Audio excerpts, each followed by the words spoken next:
Good evening, folks. This is Darth Driver 07 coming to you today with another Star Wars Micro Galaxy review.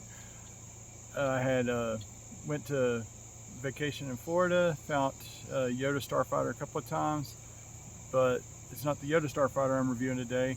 It's the fighter I got in place of that. So I called Jazzwares, or actually I got into an email chat with them, back and forth, got them all the stuff and things because I'd lost it and I was trying to get that figurine back.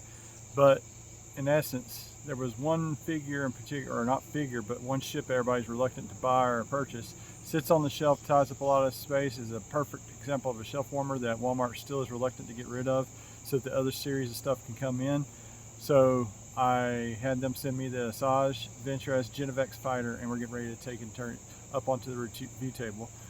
Right here, make sure to like, share, subscribe, all the stuff down below in the description. Thanks again to all my subscribers. You guys totally rock. Let's turn the camera around and take a look at the Ginivex Starfighter that belongs to Asajj Ventress from the Clone Wars 2003 series. And for those that hadn't seen the little sequence, I'll leave a link down in the description also, so you can catch the chapter 11 of the micro series that came out to be the filler between Attack of the Clones and Revenge of the Sith. So make sure to check that out and then check out the rest of this review. Thanks again for watching. So today on the turntable we have the Ginivex Series 1, number 11, Asajj Ventress Ginivex Starfighter. And guys, if you haven't watched that episode, go check it out and then come back to this review. This is one of the most agile starfighters I've ever seen, and it's the light armor class if I'm not mistaken. And these are the other light armors that come in Series 1. You got a regular TIE Fighter and the regular Chicken Walker ATST. Then the chases are the Klatooinian Raider, that's from the Mando series, and then a white TIE Fighter that is a Target exclusive. Those will forever elude me unless I just actually go and get them on eBay, but that's okay. You can clip the art out right here. You got 30 degrees of angle and turrets, it looks like right there, and an open and sweep wing. That if you watch that episode, you kind of understand how this works. Simplistic, light class.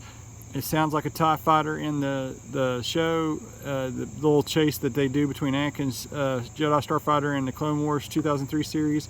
And this ship is really spectacular, even for the animation. The animation style is done by the folks that have Samurai Jack, and I highly recommend if you haven't seen the series. But chapter 11 that I put in the link below, check it out, please.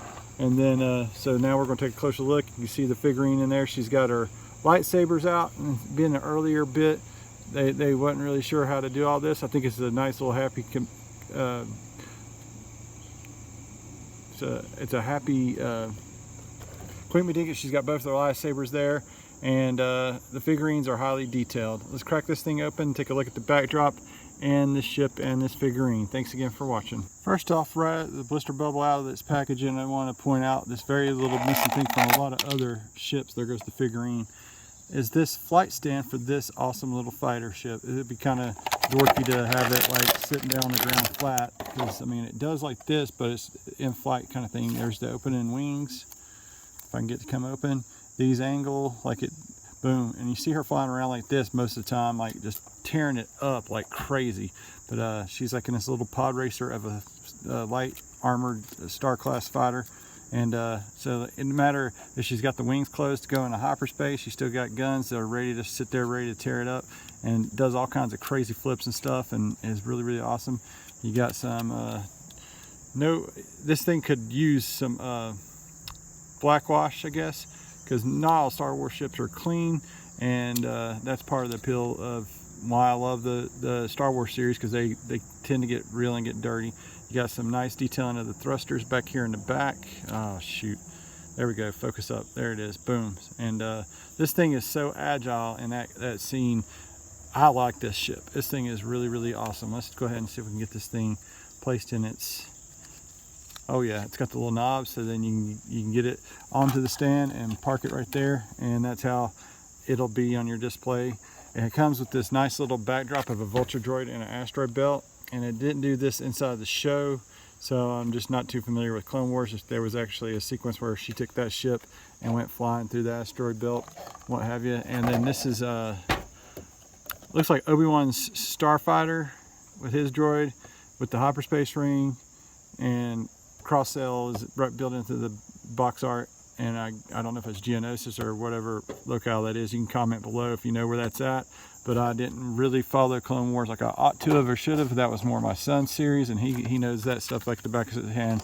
I'm trying to get caught up on Rebels, but I did watch this little micro series that was on Cartoon Network, and I absolutely love the way that looks on this display stand. Thanks again, Jazzwares, for including a display stand with this little fighter.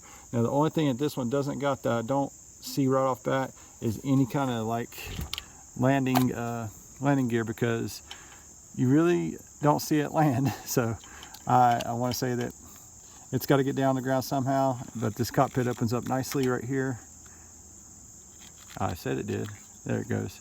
And you just put Asajj in there into that. And speaking of Asajj, and this has no, there's detail here, but there is no blackwash to show it off. I guess it's trying to mimic the animation and how clean the animation looked. Let's get Asajj out of her blister card, and that just looks awesome. There's no hologram blueprint there, and it's just a little blister like the Sergeant Slaughter figure had, with the little Sarge toy figure, which is really, really cool hat tip, and a nice way of doing these things. These things are so highly detailed, guys, and the articulation you get is usually locked into the same arm. I don't know if they tried to do something different with her, but just look at that. I mean, that is really, really cool. The face has got some detail, but it doesn't have any paint whatsoever. I feel it they should have some, or do a redo and get her painted up nicely. She's got her sabers held bent sabered there, and it looks kind of funny when it's in the starship, but that's okay. Let's get her in the starship and take a look at that. And for what it's worth, and as simplistic as it is, and we hadn't really seen a whole lot of this ever, I don't know of another toy of this ship ever. This looks really awesome. The cockpit handles are there, and it looks like she's stabbing it with the lightsabers, but that's okay too. And like I said, this thing was so agile and maneuverable in the micro series, and that might be the other point of contention. It just fell apart right there. Fell apart on camera. So there you go, guys. I can see why people have commented and said this is like sea monkey garbage or whatever, but it was just the only Starfighter that I've had so far that has fell apart on me in my hands. Not that I've handled a whole lot of those, but I still like the way that this did in that show. I mean, she was flying through the streets this low, and then she was up like this and just going toe-to-toe with Anakin Skywalker. So that's pretty freaking sweet and awesome. It reminds me of what if the Solar Sailor that Dooku had a Starfighter, and that's, boom, kind of where we're at right here. But anyway, I really do like this little ship. Let's get into some final thoughts.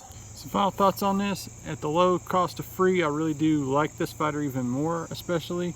I like it, especially since I've seen it go toe-to-toe with Anakin and his Jedi Starfighter in that Clone Wars show from 2003. This thing is slender, it's sleek, it's fast, it has light speed capability, and was one of the coolest chase sequences. After you watched Anakin tear up a whole armada of Geonosian fighters, she goes toe-to-toe, and I don't even think Anakin landed a single shot on her. So that's a testament to how good she is in this little ship here.